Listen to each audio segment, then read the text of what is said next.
Hi there, my name is Neil Evans. I actually own this restaurant which is behind me, which is the Albany Pump Station.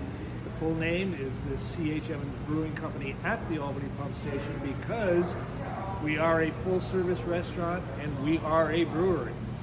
And so we have been here now for over 21 years and we would like to be here for another few. In any case, I'm going to give you a little bit of a history of me, and then a history of this building, and then a history of our business. So, a history of me. My name is Neil Evans. I didn't start out in the restaurant brewing industry. I started out when I was in my early 20s. I was a skier, so I wanted to ski, so I took a trip out to Lake Tahoe, Nevada to spend 10 days there, and ended up spending 15 years there. And liked it very much. I fully intended to spend the rest of my life there, but life happens sometimes, and I didn't. In any case, while I was there, you do one of two things. You either become a restaurant worker or you work in the casinos. I chose the casinos because I didn't know much about food, and I didn't know anything about gambling, but I said, I can do it. And I became a craps dealer in Lake Tahoe, Nevada, and I was perfectly happy doing it for many years.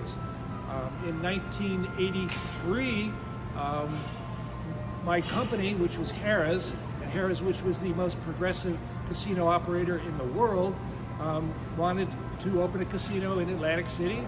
So I said, okay, I'll transfer back because my parents were getting old and I felt guilty about not spending time with them. So I transferred back to Atlantic City and for what was going to be Harrah's Boardwalk. And it didn't turn out that way because somehow or another there was a partnership agreement and it became Trump Plaza. So I worked at Trump Plaza for 3 years, and at the end of that third year I said, I can't do this anymore because I wasn't happy at all with the business I wasn't happy. So I quit. I didn't know what else I was going to do. And I just wandered around for a while, and then all of a sudden I said, wait a minute, why don't I, because I knew I had a family history of brewing beer, and I said, why don't I try and do that? So I spent 10 years making cinnamon rolls in shopping malls to put together enough money so that I could open a brewery and a restaurant. That did happen in 1999. It was not an easy process. I definitely decided that I wanted to be not in my original hometown of Hudson, New York, which was tiny and didn't have much disposable income. And I knew that if I was going to spend this money on this brewing equipment, I needed to have people drinking my product. So I decided to move to Albany, New York, and found a building which I immediately fell in love with. And when I saw it for the first time, it was basically abandoned. It had originally been a pumping station for the Albany Water Works. It was constructed in 1874, and I saw the building. I said, wow, what a beautiful building. It had been underutilized for probably 30 years and just pretty much abandoned for the last 20. But what was amazing about it was that in this beautiful old building, none of the windows were broken out. There was no graffiti on it. It was still a gorgeous building. So then it took me, and it was built by the city of Albany in 1874 and was still owned by the city when I started looking at it in 1997. And they said, and I told them what I wanted to do. I wanted to buy it. And they said, but you don't have any experience in the restaurant industry. How can you expect to do that? And I'm going, I don't know, but I would like to try. And they said, no. Well, this went on for 18 months, and finally, I had some money because I had worked hard for 10 years to get some money. And they went back to the city, and I'm saying, listen, you haven't got anybody that wants to put money into this building. I'm willing to. And if I fail, somebody else will get it, and they'll do well with it. So they said, okay, take a shot. I took a shot. And it was not an easy process, but after 2 years of construction, we got open in May of 1999. I'd like to talk a little bit about what we have inside of our historic building. We are currently up in the tank farm, where we have all of our fermenters and serving tanks for the brewery. The actual brew house is downstairs next to the tap room. So we brew the beer down there, and then we send it up here to the tanks, and then it sits and it conditions for a period of time, and then it goes literally directly to our taps at the bar. And we also do have the ability to keg off our beer, because we do have some accounts with other restaurants, and we do not have a bottling line, we do not have a canning line, which I wish we did, but we don't.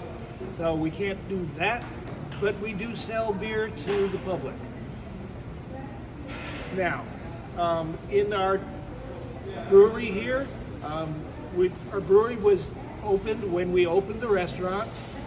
It was built, and at that time I definitely wanted to wave the American flag, so I said I want American equipment.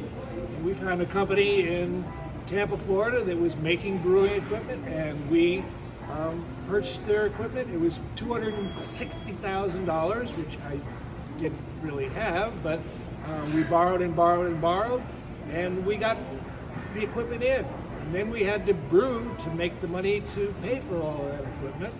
So we, when we opened in 1999, we were successful right out of the gate. I was a little bit surprised because I didn't know. We were in a terrible part of town at that time. There was nothing around us, nothing.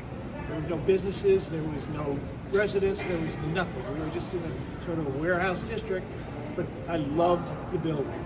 And we also had an advantage. At that time we had a huge parking lot which we could utilize, which in a downtown city location is certainly an asset. So we got open, we were successful. We were successful out of the gate. What people said in the very beginning, well, when are you going to do your next unit? When are you going to do your next brewery? And I'm going, nah, I don't want to do that. What I want to do is to brew very good beer, and if I can do that, I will be happy.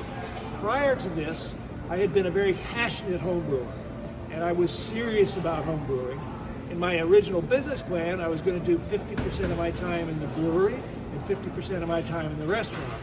When we first opened, I had 60 employees, 59 of whom worked in the restaurant. So where have I spent all of my time ever since?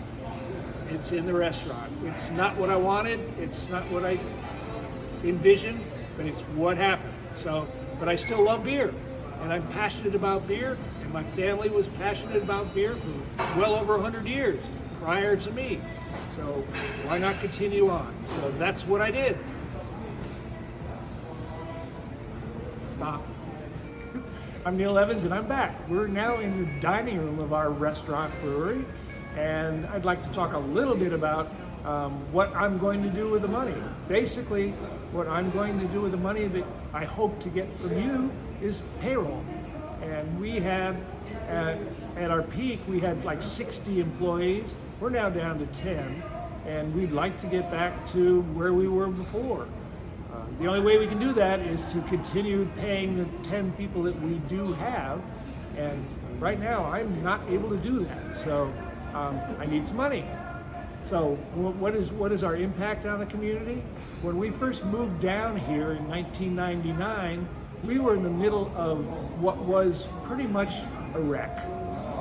There were no businesses here, there was nothing. There was a lot of old empty buildings, and now there's lots of other businesses down here, and we were credited by many with getting that all started.